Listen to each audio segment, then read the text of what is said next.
ETV YouTube channels లో మీ వ్యాపార ప్రకటనల కోసం ఈ నంబర్కి కాల్ చేయండి. మన కోసం మనతో కొట్లాడే నిజమైన ప్రేమ చూపించే ఒకే ఒక వ్యక్తి అమ్మ.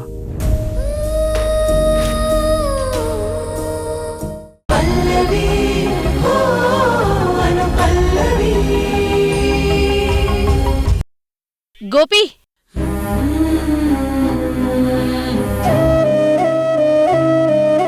ఎలా ఉన్నావు బాబు? బాగున్నానండి. మీరు నన్ను గుర్తుపట్టారా? అంతా తెలుసు గోపి. అంటే గతం గురించి మ్యాన్సీ వాళ్ళకి చెప్పారా? లేదు గోపి, ఆ గతం గుర్తులు ఎవ్వరికీ చెప్పలేదు, నాలోనే దాచుకున్నాను. మ్యాగీకి మ్యాన్సీ పుట్టాక 2 సంవత్సరాలకే మ్యాగీ చనిపోయింది. ఆ తర్వాత తన భర్త కూడా కొద్ది కాలానికే పోయారు. మ్యాన్సీని నేనే పెంచి పెద్ద చేశాను. అప్పుడేదో బతకడం కోసం మ్యాగీ చేసిన పనులకి వంత పాడానే తప్ప మీ మీద నాకు ఎలాంటి పగ లేదు గోపి. సర్లేండి, బాధించే గతం గురించి నేను ఎక్కువగా వినదలుచుకోలేదు. వస్తానండి.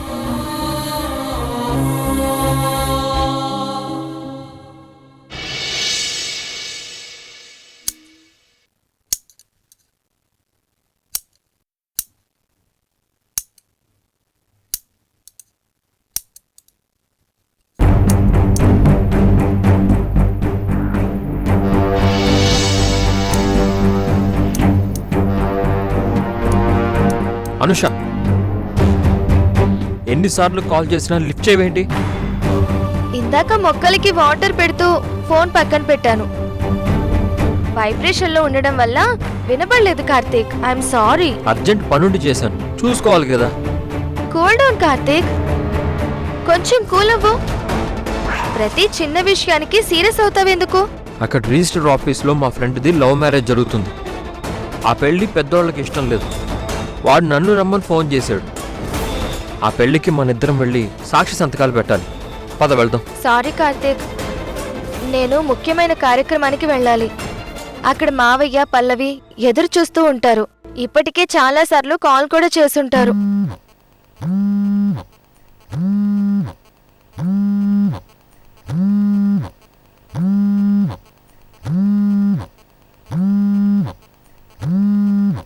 నేను వెళ్ళకపోతే అక్క కోప్పడుతుంది కార్తీక్.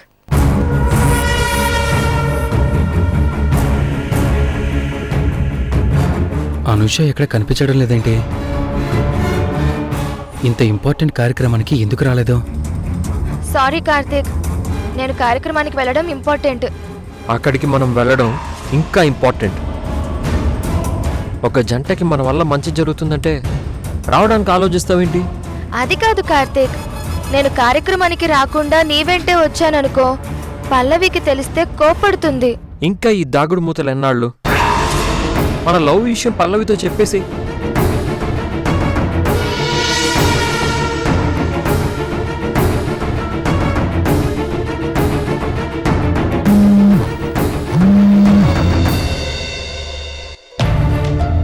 పల్లవి, వచ్చేస్తున్నాను. ఏంటి అప్పటినుంచి వస్తున్నా వస్తున్నా అంటావు, కానీ వచ్చిందే లేదు. ఈ రోజు ఇంపార్టెంట్ కార్యక్రమం ఉంది అని నీకు తెలుసు కదా, అయినా అంత నిర్లక్ష్యం ఏంటి? సారీ పల్లవి, నర్సరీ దగ్గరే ఉన్నాను, వచ్చేస్తున్నాను. ఈ రోజు అటువైపు వెళ్ళొద్దని అమ్మమ్మ చెప్పింది కదా, అయినా ఎందుకు వెళ్ళావు? ఇంకో 10 నిమిషాల్లో అక్కడ ఉంటాను పల్లవి. అక్కర్లేదు, కార్యక్రమం అయిపోయింది. డైరెక్ట్ గా ఇంటికొచ్చేయి, లేట్ చేయకు. సరే.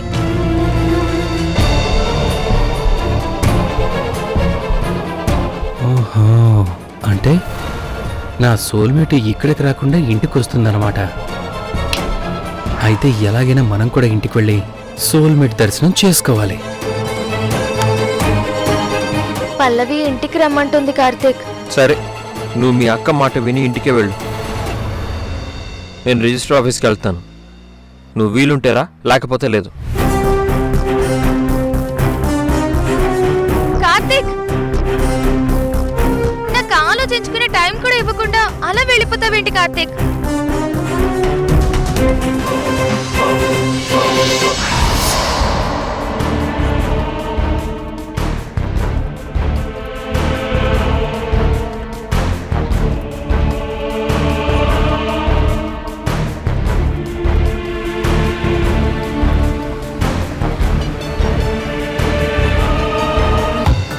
ఇందాక పల్లవి ఫోన్లో అనుషాని ఇంటికొచ్చేయని చెప్పింది. అంటే సోల్మేట్ దర్శనానికి తప్పక ఇంటికి వెళ్లాల్సిందే. ఇప్పుడు ఏం చేయాలి?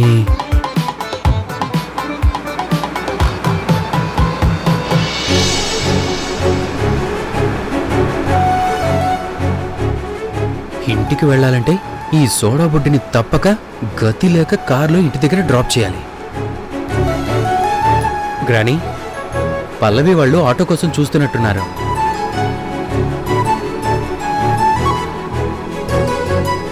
ఆటో ఎందుకు? మనమే కారులో డ్రాప్ చేస్తే బాగుంటుంది కదా. చాలా బాగుంటుంది చరణ్. తెలిసిన వాళ్ళు ఇబ్బంది పడుతుంటే సైలెంట్గా వెళ్ళలేం చరణ్. ఆపి వాళ్ళని పిలు.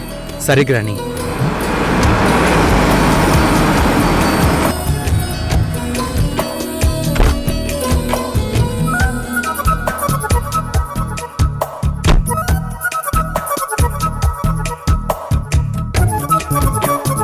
గోపి గారు, ఆటో కోసం వెయిట్ చేస్తున్నట్టున్నారు. ఆటో ఎందుకు? నా కార్లో డ్రాప్ చేస్తాను, రండి. నో థ్యాంక్స్ అండి. మీకు శ్రమ ఎందుకు? ఆటోలో వెళ్తాం. ఇందులో శ్రమే ఉందండి, తెలిసిన వాళ్లే కదా. పర్లేదండి, మీరు వెళ్ళండి. అలా అంటే కుదరదు. మనకి మనం హెల్ప్ చేసుకోపోతే ఎలా చెప్పండి? మీరు బిజీగా ఉండే పర్సన్ కదా. మా కోసం మీ వర్క్ డిస్టర్బ్ అవ్వటం మాకిష్టం లేదు. అయ్యో, ఈ రోజు నాకు ఏ కమిట్మెంట్స్ లేవండి. అమ్మ పల్లవి, నా మాట కాదనకండి. అది కాదండి. గోపి గారు ప్లీజ్. గోపి బాబు, వెళ్దాం పదండి.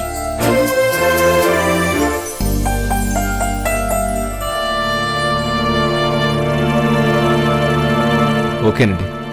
పల్లవి, వెళ్దాం పద. రండి.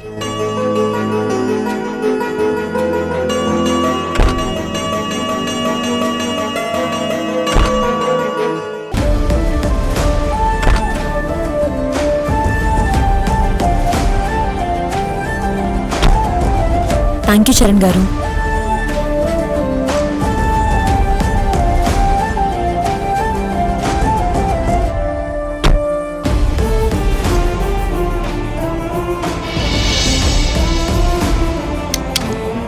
అమ్మ వనజాక్షి గారిని చూస్తే ఎలా రియాక్ట్ అవుతుందో ఏంటో. ఈ సోడా బుడ్డిది నన్ను వదిలేటట్లేదు. ఎక్కడ పడితే అక్కడ గుద్దుతుంది. మళ్ళీ ఇప్పుడు గోపి గారి కోసం డోర్ తీస్తే ఈమె కూర్చొని మహారాణిలా ఫీల్ అవుతుంది. ఎలా వదిలించుకోవాలో ఏంటో.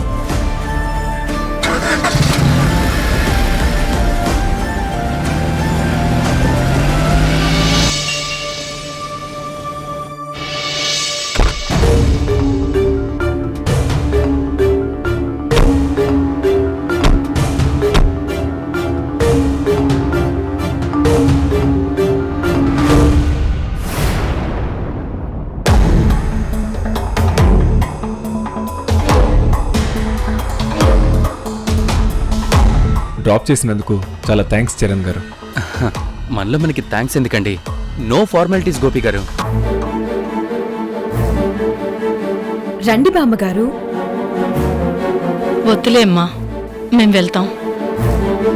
అదేంటి గ్రాని వద్దంటున్నావు? పిలిచినప్పుడు వెళ్ళకపోతే వీళ్ళు ఫీల్ అవుతారు కదా. జస్ట్ అలా వెళ్ళి ఇలా వచ్చేద్దాం.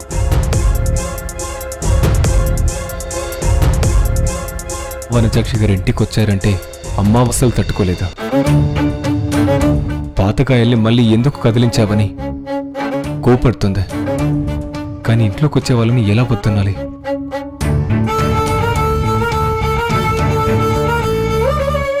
పర్లేదు, రండి బామ్మ. వస్తే మా అమ్మమ్మని మీకు పరిచయం చేస్తాను.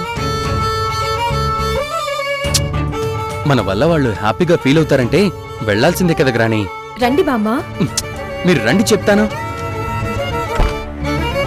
గ్రాని, మీరు రండి.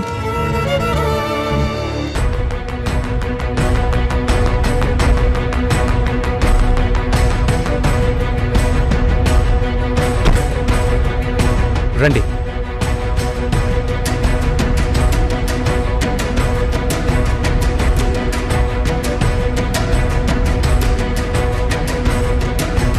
చరణ్ గారు ఆ,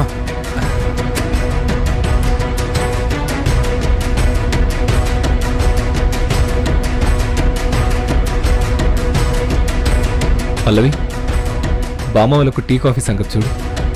అలాగే మావయ్య.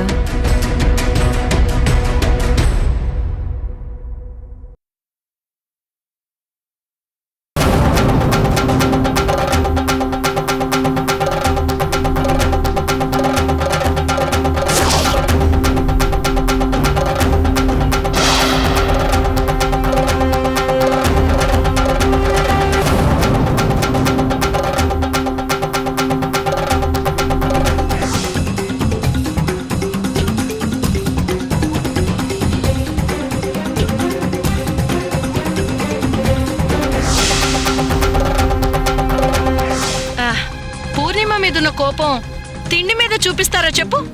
తీసుకొని తిను. తీసుకో.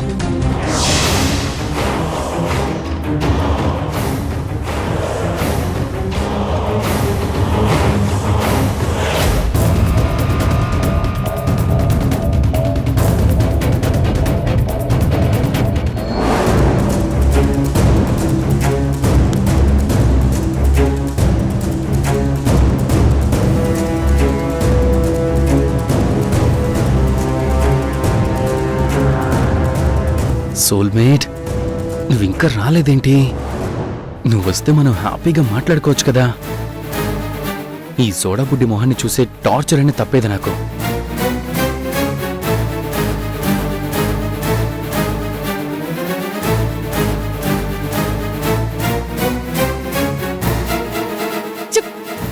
దారిని పోయే ముళ్ళ కంపని తీసుకొచ్చి నట్టింట్లో కూర్చోబెడతావా? అది మ్యాగీతో కలిసి మీ అక్కకి చేసిన ద్రోహం ఏంటో నువ్వు మర్చిపోయావా? ఆ వనజాక్షి మ్యాగీని రెచ్చగొట్టి మీ అక్క మీదకి ఎలా ఉసిగొల్పిందో నువ్వు మర్చిపోయావా? పచ్చటి మీ అక్క కాపురం నాశనం అవ్వడానికి కారణమైన మనిషిని తీసుకొచ్చి అతిథి మర్యాదలు చేస్తావా? నీకు కొంచెమైనా బుద్ధుందా? అమ్మా, నీ ఆవేశం నేను అర్థం చేసుకోగలను, కానీ నేను కావాలని తనని ఇక్కడికి తీసుకురాలేదు. తప్పనిసరి పరిస్థితుల్లో చరణ్ మమ్మల్ని తన కారులో ఇంటి దగ్గర డ్రాప్ చేశారు. ఇక్కడ కార్ దిగాక పల్లవి వనజాక్షి గారిని ఇంట్లోకి రమ్మని పిలిచింది. తను కూడా రావడానికి ఆలోచించింది, కానీ పల్లవి చరణ్లు బలవంతం చేయడంతో తప్పక వచ్చింది. నేను కూడా పెద్దావిడికి వద్దని చెప్పలేకపోయాను.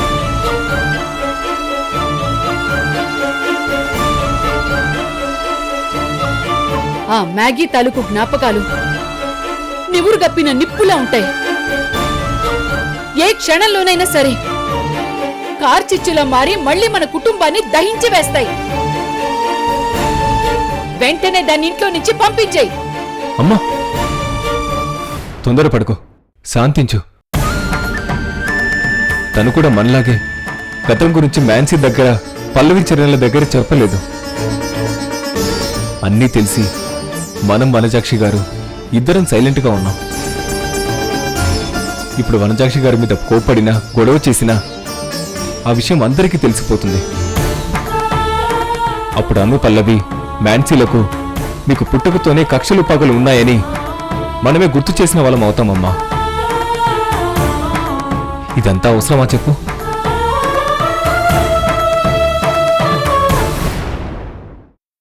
అనూష గారు ఎక్కడండి? కనిపించడం లేదు. మీరీ స్వీట్స్ తినేలోపు తనొచ్చేస్తుందిలేండి. అమ్మో, స్వీట్సా? నాకొద్దండి బాబోయ్. పర్లేదండి, తినండి. స్పెషల్ గా కాకినాడ కాజాలు, ఆత్రేయపురం పూతరేకులు తెప్పించాం. తినండంటే కుదరదు, తినాల్సిందే. బామ్మ, మీరు తీసుకోండి. స్వీట్స్ తింటాం మానేశాను పల్లవి, ఏమీ అనుకోకు. సరే బామ్మగారు. మీ భాగం కూడా చరణ్ గారే తినేస్తారు. ఇంటికొచ్చిన గెస్ట్లని ఇలా భయపెడుతున్నారేంటండి? ప్లీజ్, నాకు ఏ స్వీట్స్ వద్దు. నా భాగం కూడా మీరే తినండి. నేను ఫీల్ అవ్వనులేండి.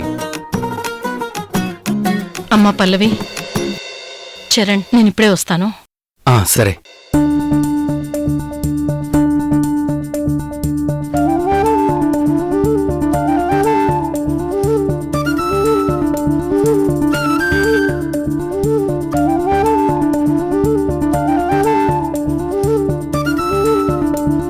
సర్లేండి చరణ్ గారు, మా అనుష ప్రత్యేకంగా తీసుకొచ్చిన స్వీట్స్ మీరు మిస్ అవుతున్నారు. మీ బ్యాడ్ లక్. అనూష తెచ్చిన స్వీట్సా? అవునండి, తన సెలెక్షన్ సూపర్ గా ఉంటుంది.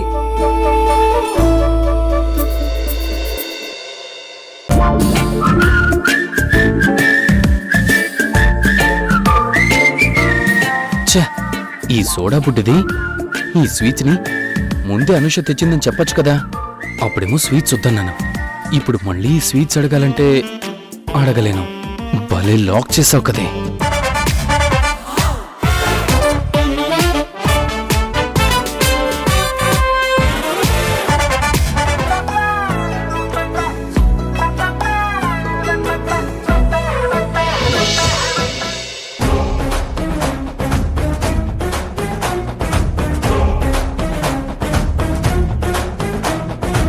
సుగుణమ్మ, సుగుణమ్మ, సుగుణమ్మ, సుగుణమ్మ,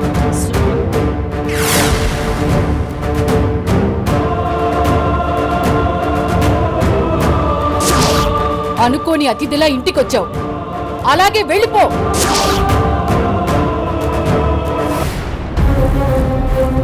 మళ్ళీ నేను నీ ముఖం చూడాలనుకోవటం లేదు. వెళ్ళిపో, వెళ్ళిపో, వెళ్ళిపో, వెళ్ళిపో. నీ కోపానికి అర్థముంది సుగుణమ్మ. నా మొహం చూడటానికి కూడా మీరిష్టపడరని నాకు తెలుసు. మీ కూతురు కాపురాన్ని రోడ్డు మీదకి తీసుకొచ్చి మీ కూతురు అల్లుడు చావుకి కారణమైన నన్ను మీరు క్షమించరని నాకు తెలుసు సుగుణమ్మ. ఎందుకు క్షమించాలి చెప్పు, ఎందుకు క్షమించాలి? ఆ మ్యాగీతో కలిసి నాకు కడుపు కోతను మిగిల్చినందుకు క్షమించాలా? నా గుండె మంట ఆరకుండా మళ్ళీ ఇప్పుడు వచ్చి నా కళ్ళ ముందు ఉన్నందుకు క్షమించాలా? దేనికి క్షమించాలి? నేను చచ్చిన పావును సుగుణమ్మ. గతంలో చేసిన తప్పుల్ని అనుక్షణం తలుచుకుంటూ వేదన అనుభవిస్తున్నాను. చచ్చిపోవాలని చాలాసార్లు అనిపించింది. కానీ తప్పులకి ప్రాయశ్చిత్తంగా ఎంతో కొంత మంచి పనులు చేస్తూ ఆ తప్పుల్ని సరిదిద్దుకునే ప్రయత్నం చేస్తే మంచిదని ఇంకా బ్రతుకున్నాను. నీ నాటకాలతో నన్ను మళ్ళీ మోసం చేయలేవు వనజాక్షి. మళ్ళీ మీ నీడ పడకూడదనే నా మనవరాల్ని దూరంగా పెంచుతున్నాను. కానీ మీరు పదే పదే ఏదో ఒక రకంగా పల్లవి అనూషలకి దగ్గర కావాలని చూస్తున్నారు. వద్దు, దూరంగా ఉండండి. అదే మ్యాగీ కూతురికి నీకు మంచిది. ఆవేశపడకు సుగుణ. ఆ మ్యాగీ పల్లవి వాళ్ళకి చేసిన అన్యాయానికి శిక్ష అనుభవించే పోయింది. నువ్వనుకున్నట్టు మ్యాగీ పల్లవి వాళ్ళ కోట్ల ఆస్తిని తీసుకెళ్లి బాగుపడిందేమీ లేదు. అనుది పల్లవి చనిపోయారని తెలిసిన తర్వాత మళ్ళీ పెళ్లి చేసుకుంది. సంవత్సరానికి మాన్సికి జన్మనిచ్చింది. కానీ అనుదీప్ని మర్చిపోలేక, ఆ జ్ఞాపకాలతో మనశ్శాంతి లేక క్షోభను అనుభవిస్తూ చనిపోయింది. ఆ ఆస్తినిప్పుడు మ్యాగీ వాళ్ళ భర్త అనుభవిస్తున్నాడు.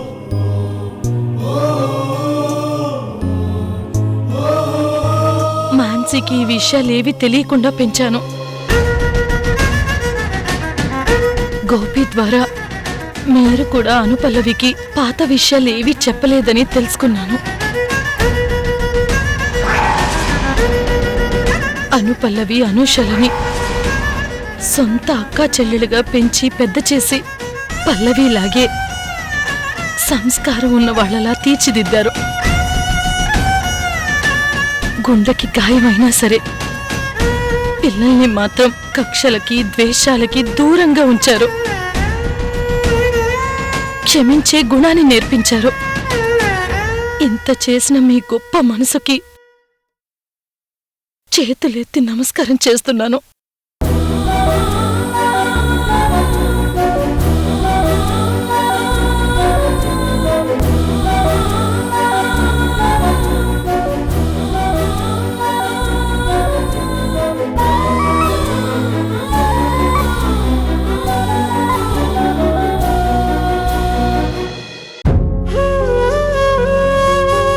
నన్ను క్షమించినందుకు జీవితాంతం నీకు రుణపడి ఉంటాను సుగుణమ్మ.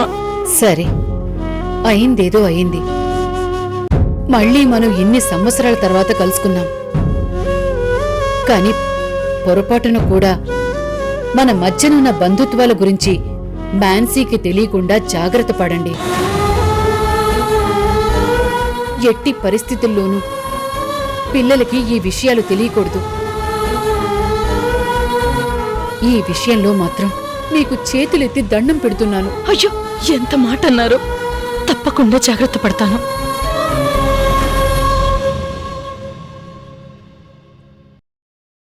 అన్నయ్య అడక్కపోయినా మంచి అమ్మాయితో పెళ్లి జరిపించాల్సిన బాధ్యత తోడబుట్టిన చెల్లెలిగా నా మీద ఉంది గ్రాని. చరణ్కి నేను చూసిన అమ్మాయితోనే పెళ్లి జరిగి తీరుతుంది. ఇది ఫైనల్. మీరు కూడా ఫిక్స్ అయిపోండి. ఈటీవీ విన్ యాప్ రోజుకి కేవలం రూపాయి మాత్రమే. ఇప్పుడే ఈటీవీ విన్ యాప్ డౌన్లోడ్ చేసి సబ్స్క్రైబ్ చేయండి.